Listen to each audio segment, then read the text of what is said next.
ഇന്ദ്രജിത്തിന്റെ മരണവാർത്ത ആദ്യം അറിഞ്ഞത് മന്ത്രിമാരാണ്. അവർ രാവണന്റെ സമീപത്ത് എന്ന് ഇപ്രകാരം പറഞ്ഞു: പ്രഭു, ഞങ്ങളുടെ കൺമുമ്പിൽ വെച്ച് അവിടുത്തെ വീരനായ പുത്രൻ ഇന്ദ്രജിത്ത് പ്രതാപാർഹമാം വിധം യുദ്ധം ചെയ്തു. അദ്ദേഹത്തോടൊപ്പം ഹനുമാനും വിഭീഷണനും ഉണ്ടായിരുന്നു. അതൊരു കീർത്തികരമായ യുദ്ധം തന്നെയായിരുന്നു. ഒരു നിമിഷം പോലും വിശ്രമിക്കുവാൻ ലക്ഷ്മണൻ അവിടുത്തെ പുത്രൻ സന്ദർഭം നൽകിയില്ല. അദ്ദേഹത്തിന്റെ ശരീരം മുഴുവൻ രക്തമൊഴുകുവാൻ തുടങ്ങി. രാമസോദരനെ അദ്ദേഹം ഭയപ്പെടുത്തും വിധം ദണ്ഡിച്ചു. അദ്ദേഹം ഹനുമാനെയും വിഭീഷണനെയും നിർദ്ധയം പരിക്കേൽപ്പിച്ചു. കൂടുതൽ പറയാനാവാതെ അവർ നിർത്തി. രാവണൻ പ്രസന്ന ഭാവത്തോടെയാണ് യുദ്ധവാർത്ത കേട്ടുകൊണ്ടിരുന്നത്. ഒടുവിൽ അവർ ധൈര്യം അവലംബിച്ച് ഇങ്ങനെ പറഞ്ഞു: അല്ലയോ മഹാരാജാവേ, ഒരു യുദ്ധത്തിലും ഒരിക്കലും പരാജയപ്പെട്ടിട്ടില്ലാത്ത അവിടുത്തെ പുത്രൻ ധീരനായ ലക്ഷ്മണനാൽ കൊല്ലപ്പെട്ടു. പോരാട്ടം അതിതീക്ഷ്ണമായിരുന്നു. എന്നാൽ അവസാനം വരെ ഇന്ദ്രജിത്ത് ലക്ഷ്മണനാൽ വധിക്കപ്പെടുക തന്നെ ചെയ്തു. അദ്ദേഹം ഇപ്പോൾ തൻ്റെ പൂർവ്വ പിതാമഹന്മാരുടെ ലോകത്ത് ഐക്യപ്പെട്ടിരിക്കുന്നു. മറ്റാരുടെയോ മരണത്തെപ്പറ്റി എന്ന വന്നമാണ് രാവണൻ ഈ വാക്കുകളെല്ലാം കേട്ടത്. ഇന്ദ്രജിത്ത് മരിക്കുവാൻ കഴിയുമെന്ന് അദ്ദേഹം വിശ്വസിച്ചിരുന്നില്ല. അദ്ദേഹത്തിന് വിശ്വസിക്കാൻ കഴിയുമായിരുന്നില്ല. അദ്ദേഹത്തെ സംബന്ധിച്ചിടത്തോളം അത് അസാധ്യമായിരുന്നു. ആ വാർത്ത അദ്ദേഹം കേട്ടു, അനങ്ങാതെ കേട്ടിരുന്നു. ഏതാനും നിമിഷ നേരത്തേക്ക് അദ്ദേഹം അവിശ്വാസത്തിന് ശേഷം അദ്ദേഹത്തിൻ്റെ ഉള്ളിൽ യാഥാർത്ഥ്യ ബോധം തന്നെ ഉണർന്നു. അതോടെ ആ രാക്ഷസ രാജാവ് ബോധം കെട്ട് വീഴുകയും ചെയ്തു. ആ വേദന അദ്ദേഹത്തിന് സഹിക്കാൻ തക്കതായിരുന്നില്ല എന്നതിനാൽ കരുണാമയയായ പ്രകൃതിയെ തന്നെ കനിഞ്ഞ് അദ്ദേഹത്തെ അബോധാവസ്ഥയിലാക്കി വെച്ചു. രാവണൻ മോഹാലസ്യത്തിൽ നിന്ന് ഉണർത്തപ്പെട്ടു. കുറച്ചു സമയത്തിനകം അദ്ദേഹം ഉണർന്നെഴുന്നേൽക്കുകയും ചെയ്തു. അദ്ദേഹം ഇന്ദ്രജിത്തിനെ കൺമുന്നിൽ കണ്ടെന്ന പോലെ പറയുവാൻ തുടങ്ങി: കുഞ്ഞേ, എൻ്റെ പ്രിയപ്പെട്ട കുഞ്ഞേ, നീ ഒരു മഹാവീരനാണല്ലോ. നിന്നെ പോലെ മറ്റാരും തന്നെ ഉണ്ടായിരുന്നില്ല. നിന്റെ ശിരസിലെ ഒരു രോഗം പോലും തൊടുവാൻ പ്രാപ്തനായി 3 ലോകങ്ങളിലും ആരും ഉണ്ടായിരുന്നില്ല. നീ ഇന്ദ്രനെ തന്നെ തോൽപ്പിച്ചിട്ടുണ്ടല്ലോ. എന്നിട്ട് ഈ ലക്ഷ്മണനോട് നിന്നോട് ഇതെങ്ങനെ ചെയ്യുവാൻ കഴിഞ്ഞു?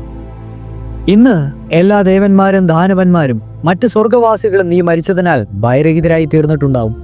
നിന്റെ അഭാവത്തിൽ ഈ ഭൂമി മുഴുവൻ ശൂന്യസ്ഥലമാണെന്ന് തോന്നിപ്പോകുന്നു. അങ്ങനെ പലതും പറഞ്ഞ് രാവണൻ കരയുവാൻ തുടങ്ങി. രാവണനെ ആർക്കും സമാധാനിപ്പിക്കുവാൻ കഴിഞ്ഞില്ല. പെട്ടെന്ന് അദ്ദേഹത്തിന്റെ ദുഃഖം കോപമായി മാറി. ദ്രവമായ അഗ്നി പോലെ ചൂടുള്ള കണ്ണുനീർ തിളച്ച എണ്ണതുള്ളികൾ പോലെ കോപത്താൽ കടും ചുവപ്പായ കണ്ണുകളിൽ നിന്ന് തുള്ളി തുള്ളിയായി വീണു. അദ്ദേഹത്തിന്റെ ദുഃഖം അളവറ്റതായിരുന്നു. ആ ദുഃഖത്താലായ കോപവും അതിരറ്റതായിരുന്നു. അദ്ദേഹം സ്വയം പറഞ്ഞു: വളരെ കാലങ്ങൾക്ക് മുമ്പ് ഞാൻ പലപ്പോഴും തപസ് ചെയ്തിട്ടുണ്ട്. ബ്രഹ്മാവിനെ സന്തോഷിപ്പിക്കുകയും ഉണ്ടായിട്ടുണ്ട്. സന്തുഷ്ടനായ ബ്രഹ്മാവ് എനിക്ക് പല വരങ്ങളും നൽകിയിട്ടുണ്ട്. അദ്ദേഹത്തിന് എന്നോടുള്ള പ്രതികരണം ദേവന്മാരോ അസുരന്മാരോ ദാനവന്മാരോ സ്വർഗവാസികളിലോ ആരെങ്കിലുമോ മൂലം ഞാൻ ആപത്തിൽ പെടുകയില്ലെന്നുള്ള അനുഗ്രഹം എനിക്ക് ലഭിച്ചിട്ടുണ്ട്. വജ്രായുധത്തിനു പോലും ആ പടച്ചടയെ നശിപ്പിക്കാൻ കഴിയില്ല. ദേവന്മാരുമായുള്ള യുദ്ധത്തിൽ അവരുടെ ഒരായുധത്തിനും എന്നെ തൊടുവാൻ കഴിഞ്ഞില്ല. ആ പടച്ചട്ട ധരിച്ച എൻ്റെ ദിവ്യരഥത്തിൽ കയറി ഞാൻ യുദ്ധഭൂമിയിൽ പ്രവേശിച്ചാൽ ഒരാൾക്കും, ഇന്ദ്രനു പോലും എന്നെ നേരിടാനോ ജീവനോടെ രക്ഷപ്പെടുവാനോ കഴിയില്ല. ബ്രഹ്മാവ് തന്നെയാണ് എനിക്ക് ഈ വില്ല് നൽകിയിട്ടുള്ളത്. ഈ യുദ്ധത്തിൽ എനിക്ക് ഏറ്റവും പ്രിയപ്പെട്ടത് എൻ്റെ മോഹം, രാമലക്ഷ്മണന്മാരുടെ ജീവൻ കൈക്കലാക്കുക എന്ന മോഹം ഈ ധനുസ് എനിക്ക് നേടിത്തരും. ഉടനെ എൻ്റെ ആയുധങ്ങളും രഥവും തയ്യാറാക്കി കൊണ്ടുവരിക. ഇന്ദ്രജിത്തിന്റെ മരണത്താൽ ഉണ്ടായ ദുഃഖം കൊണ്ട് രാവണൻ ഭ്രാന്ത് പിടിച്ച ഒരുവനെ പോലെയായി. സീതയെ കൊല്ലുവാൻ തന്നെ അദ്ദേഹം മനസ്സുകൊണ്ടുറച്ചു. അദ്ദേഹത്തിന്റെ പുരികങ്ങൾക്കിടയിൽ കോപവും കണ്ണുകളിൽ ദുഃഖവും നിറഞ്ഞു നിൽക്കുന്നത് ചുറ്റുമുള്ളവർക്ക് കാണുവാൻ കഴിഞ്ഞു. രാവണൻ വാളുറയിൽ നിന്ന് ഊരിയെടുത്തു. പ്രിയപുത്രനായ ഇന്ദ്രജിത്ത് നഷ്ടപ്പെട്ടതിനാൽ മനസ്സിന് നിശേഷം പിന്മുറുക്കമില്ലാതായി തീർന്ന രാവണൻ വെളിച്ചത്തിൽ നീലിമയാർന്നു. തിളങ്ങുന്ന തന്റെ വാളും കയ്യിലെടുത്ത് സീതയുടെ എടുക്കുന്നിടത്തേക്ക് പാഞ്ഞു ചെന്നു. അദ്ദേഹത്തിന്റെ കൂടെയുണ്ടായിരുന്ന മന്ത്രിമാരും ഭാര്യമാരും ഭയപ്പെട്ടു. മുമ്പ് പലപ്പോഴും അദ്ദേഹത്തിന്റെ കോപം കണ്ടറിഞ്ഞിട്ടുള്ളവരായിരുന്നു അവർ. എന്നാൽ ഇത്തരത്തിലൊരു കോപം ഇതിനു മുമ്പ് ഒരിക്കലും അവർ കണ്ടിട്ടില്ലായിരുന്നു. അവർ തമ്മിൽ പറഞ്ഞു: കോസല സഹോദരന്മാർ ഒരു മഹാസമുദ്ര ദുഃഖം അനുഭവിക്കേണ്ടി വന്നത് തീർച്ചയാണ്. നമ്മുടെ ചക്രവർത്തി ഒരു യുദ്ധത്തിലും നാളിതുവരെ പരാജിതനായിട്ടില്ല. 4 ദിക്കിലും കാക്കുന്ന ദേവന്മാർ അദ്ദേഹത്തിന്റെ വെറും അടിമകളാണ്. അദ്ദേഹം 3 ലോകങ്ങൾക്ക് നാഥനാണ്. വിലപ്പെട്ടതോ ഭംഗിയുള്ളതോ അപൂർവമോ ആയതുമായ നമ്മുടെ രാജാവ് എന്നും നമ്മുടെ കൈയടക്കിയിട്ടുണ്ട്. വീര്യത്തിലോ ബലത്തിലോ ആർക്കും അദ്ദേഹത്തോട് സമം നിൽക്കാനാവുകയില്ല. അവർ അശോകവനിയിലെത്തി. രാവണൻ സീതയുടെ അടുത്തേക്ക് ഉറച്ച പാദങ്ങൾ വെച്ച് നടന്നു. ചിലർ അദ്ദേഹത്തെ സ്വാതന്ത്ര്യപ്പെടുത്തുവാൻ ധൈര്യപ്പെട്ട് മുന്നോട്ട് വന്നു. അവർ ആവുന്നത്ര ശ്രമിക്കുകയും ചെയ്തു. പക്ഷെ അതുകൊണ്ട് ഫലമൊന്നും ഉണ്ടായില്ല. ഒരു ദുഷ്ടഗ്രഹൻ രോഹിണിയോട് ഓടിക്കും പോലെ അദ്ദേഹം സീതയുടെ അടുത്തേക്ക് ചെന്നു. വാളുയർത്തിപ്പിടിച്ച് രാവണൻ തൻ്റെ അടുത്തേക്ക് പാഞ്ഞു വരുന്നത് സീത കണ്ടു. പലരും അദ്ദേഹത്തെ തടയുവാൻ ശ്രമിക്കുന്നുണ്ടെന്നും എന്നിട്ടും അദ്ദേഹം അതൊന്നും വകവയ്ക്കാതെ തൻ്റെ അടുത്തേക്ക് നടക്കുകയാണെന്നും സീത കണ്ടു. സീത വിചാരിച്ചു, ഈ രാവണൻ ഇപ്പോൾ കോപാവേശം പൂണ്ടിരിക്കുകയാണെന്ന് തോന്നുന്നു. ഒരു വാളുമായിട്ടാണ് അദ്ദേഹം എൻ്റെ അടുത്തേക്ക് വരുന്നത്. ഈ ആപൽഘട്ടത്തിൽ സഹായിക്കാൻ ആരുമില്ലാതെ എന്ന് ഞാൻ അദ്ദേഹത്താൽ കൊല്ലപ്പെടുമെന്ന് നിശ്ചയം തന്നെയാണ്. എൻ്റെ രാമനെ പറ്റി ഒന്നും ചിന്തിക്കരുതെന്ന് എത്രയോ നാളുകളായി അദ്ദേഹം പറയാറുള്ളതാണ്. എൻ്റെ രാമനെ മറക്കുവാൻ അദ്ദേഹം നിർബന്ധിതനാക്കിയിട്ടുമുണ്ട്. ഈ ചിന്ത രാമൻ കൊല്ലപ്പെട്ടുവോ എന്ന ശങ്ക വന്നതോടെ സീത മരിക്കുവാൻ തയ്യാറായി. തൻ്റെ സ്നേഹത്തെ തൃണൽവൽക്കരിച്ചതിനാൽ രാവണൻ സീതയോടേറ്റവും കുപിതനായിരുന്നു. സീതയെ കൊല്ലുവാൻ രാവണൻ ഒരുമ്പിട്ടിരിക്കെ രാവണന്റെ ചിന്താശക്തി നഷ്ടപ്പെട്ടു. വേണ്ടത് തോന്നാതെയായി. കോപം അദ്ദേഹത്തെ അന്ധനാക്കി തന്നെ മാറ്റി.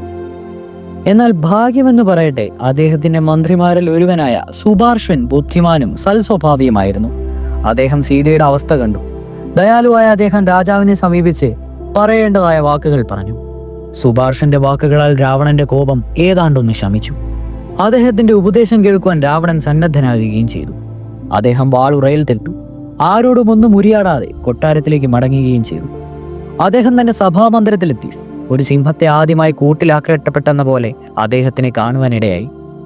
തന്റെ ഓമനപുത്രനായ ഇന്ദ്രജിത്തിന്റെ ഘോരമരണത്തെ മറക്കുവാൻ എന്തുകൊണ്ടും അദ്ദേഹത്തിന് സാധിച്ചില്ല. അദ്ദേഹം തന്റെ ആൾക്കാരെ അഭിവാദനം ചെയ്യുന്നത് പോലെ ചില സമയം തലയൊന്ന് കുലിക്കുകയോ മറ്റാരും സമയം ഒരു നോട്ടം കൊണ്ടോ ആയിരുന്നു. അദ്ദേഹം നിന്നൊരു വാക്കും പുറത്തു വരാതെയായി. വളരെ നേരത്തെ ആലോചനയ്ക്ക് ശേഷം രാവണൻ തന്റെ പ്രത്യേകമായ സ്വന്തം സൈന്യത്തെ വിളിച്ചു വരുത്തി.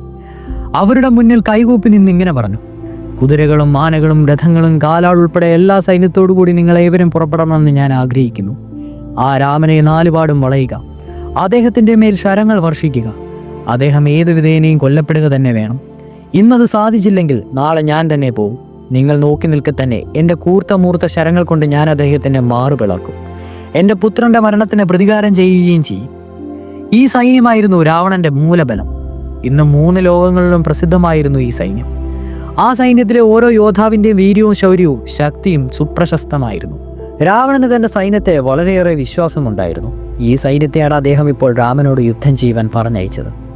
പല ഘോര യുദ്ധങ്ങളും ധരിച്ച ആ രാവണ സൈന്യം യുദ്ധഭൂമിയിലേക്ക് പുറപ്പെട്ടു. സൂര്യൻ ഉദിച്ചതേ ഉണ്ടായിരുന്നുള്ളൂ. അപ്പോഴേക്കും ഇരു സൈന്യങ്ങളും ഘോര യുദ്ധത്തിൽ ഏർപ്പെട്ടു കഴിഞ്ഞു. ആകാശത്തേക്ക് പൊടിപടലം ഉയർന്നു. യുദ്ധഭൂമിയിലുള്ളവർക്ക് ചുറ്റും നടക്കുന്നതൊന്നും കാണാതെയായി. രക്തം നദി പോലെ ഒഴുകുവാൻ തുടങ്ങി.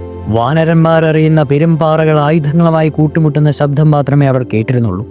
രാവണന്റെ പ്രത്യേക സൈന്യത്താൽ വാനരന്മാർ 100,000 എന്ന കണക്കിനാണ് നശിപ്പിക്കപ്പെട്ടുകൊണ്ടിരുന്നത്. സാധുക്കളായ കുരങ്ങന്മാർ രക്ഷക്കായി രാമന്റെ അടുക്കേക്ക് ഓടിച്ചെന്നി.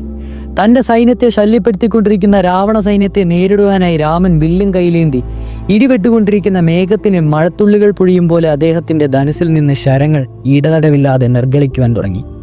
മധ്യാഹ്ന സൂര്യനെ പോലെ അദ്ദേഹം ജ്വലിച്ചു നിന്നു. അദ്ദേഹം സ്വയം ഒരു മാരകായുധമായി മാറിയ പോലെ തോന്നിച്ചു. ആർക്കും അദ്ദേഹത്തെ സമീപിക്കുവാനായില്ല. അദ്ദേഹത്തെ കാണുവാൻ തന്നെ ആയില്ല എന്ന അവസ്ഥയായി. അദ്ദേഹത്തിന്റെ ശക്തി മാത്രമേ ദൃഷ്ടാഗോചരമായുള്ളൂ.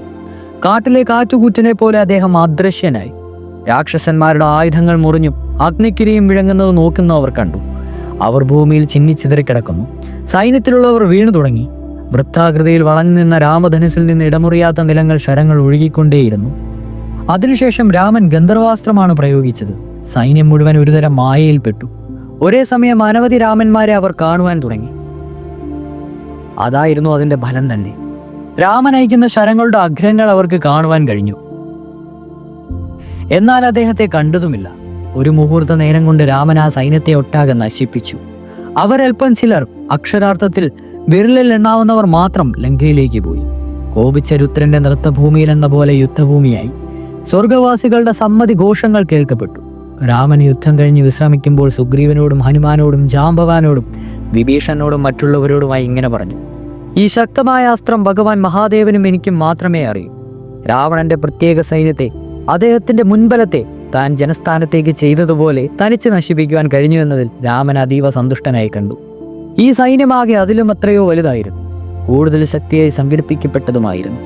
ലങ്കയിലെ വിലാകം വൻതോതിലുള്ളതായിരുന്നു. മരിച്ച രാക്ഷസന്മാരുടെ ഭഗ്നിമാർ ദുഃഖത്താൽ ഭ്രാന്ത് പിടിച്ച് മട്ടിലായിരുന്നു. അവർ ഇങ്ങനെ ആർത്തനാദം മുഴക്കി: ഇതെല്ലാം നമ്മുടെ രാജാവിന്റെ സോദരിയായ ശൂർപ്പണഖ നിമിത്തം വന്നുകൂടിയതാണ്. അവൾ എന്തിന് കാട്ടിൽ പോയി രാമനെ കണ്ടു? രാമൻ മറ്റൊരു മന്മഥനെ പോലെയാണ്. അതിനാൽ അവൾ അദ്ദേഹത്തെ കണ്ട മാത്രയിൽ അദ്ദേഹത്തിന് അനുരുക്തയായി. ഇതെല്ലാം അവൾ കാരണമാണ്. കുംഭകർണൻ കൊല്ലപ്പെട്ടു. പിന്നെ അതികായം. ഇപ്പോൾ അജയൻ എന്ന് കരുതപ്പെട്ടിരുന്ന ഇന്ദ്രജിത്തും. എന്നിട്ടും രാജാവിന് സത്യമെന്തെന്ന് ബോധ്യപ്പെടുവാൻ കഴിഞ്ഞില്ലല്ലോ. ഇന്ന് ലങ്കയിലെ ഓരോ ഗ്രഹവും ദുഃഖത്താൽ മുങ്ങിയിരിക്കുകയാണ്. രാജാവ് അത് വഹിക്കുന്നുമില്ല. ഞങ്ങളെ രക്ഷിക്കാൻ ആരുമില്ല. ഞങ്ങൾ ഒറ്റപ്പെട്ടു പോയിരിക്കുന്നു. മണലാരണ്യത്തിലെ മഞ്ഞുപോലെ രാമന്റെ മുന്നിൽ തന്റെ മൂലബലമെന്ന ആ സൈന്യം ഇത്ര വേഗം അപ്രത്യക്ഷമാവുമെന്ന് രാവണൻ ഒരിക്കലും വിചാരിച്ചില്ല. ഓർക്കുന്തോറും പ്രളയകാലത്തെ അഗ്നി പോലെ അദ്ദേഹം ജ്വലിക്കുകയായിരുന്നു. ഒപ്പമുണ്ടായിരുന്ന രാക്ഷസന്മാരോട് അദ്ദേഹം സംസാരിച്ചു. തൊണ്ടയിടറിക്കൊണ്ടുള്ള അദ്ദേഹത്തിന്റെ മൊഴികളിൽ ആദ്യമായി ഭയത്തിന്റെ ഒരു ആജ്ഞ തോന്നി. അദ്ദേഹം പറഞ്ഞു, മഹാധരനും വിരൂപാക്ഷനും തൽക്ഷണം ഇവിടെ വരുവാൻ പറയുക. മഹാപാർഷനും വരട്ടെ. സൈനികൾ വിറച്ചുകൊണ്ടാണ് ഇവിടെ നിൽക്കുന്നത്. കോപാവിഷ്ടനായ രാജാവിന്റെ സമീപം നിൽക്കുവാൻ അവർക്ക് കഴിഞ്ഞില്ല. അവർ സേനാനായകന്മാരുടെ അടുത്തേക്ക് ഓടി. അവരെ രാജാവിന്റെ കൽപ്പന അറിയിക്കുകയും ചെയ്തു. 3 സേനാനായകന്മാരും രാജാവിന്റെ അടുത്തേ വേഗമെത്തി. വളരെ പ്രയാസപ്പെട്ട് അദ്ദേഹം അവരെ നോക്കി ഒന്ന് മന്ദഹസിച്ചു. അദ്ദേഹം പറഞ്ഞു, ഞാൻ ഈ നിമിഷം തന്നെ രാമനെ യമപുരിയിലേക്ക് അയക്കുവാൻ പോകുകയാണ്. അദ്ദേഹത്തിന്റെ അനുജനും മറ്റെല്ലായിടത്തും എന്ന പോലെ അദ്ദേഹത്തിനെ അനുഗമിക്കും. കുംഭകർണന്റെയും പ്രഹസ്തന്റെയും ഇന്ദ്രജിത്തിന്റെയും മരണങ്ങൾക്ക് പ്രതികാരം ചെയ്യുവാനായി ഞാനിപ്പോൾ പോവുകയാണ്. എൻ്റെ സ്വന്തം ആൾക്കാരെയെല്ലാം കൊല്ലപ്പെട്ടിരിക്കുന്നു. അവരുടെ മരണങ്ങൾക്ക് എനിക്ക് പ്രതികാരം ചെയ്യണം. ചിറകുകൾ വെച്ച് എൻ്റെ ശരങ്ങൾ 4 ദിക്കുകളും മൂടപ്പെടും. ആകാശം അദൃശ്യമായി തീരുകയും ചെയ്യും. നദികളും സമുദ്രങ്ങളും കാണുവാൻ കഴിയാതെയാകും. എൻ്റെ ശരങ്ങൾ ഈ വിഡ്ഢികളുടെ കൂടെ വന്നിട്ടുള്ള എല്ലാ കുരങ്ങന്മാരുടെയും ജീവൻ എടുക്കും.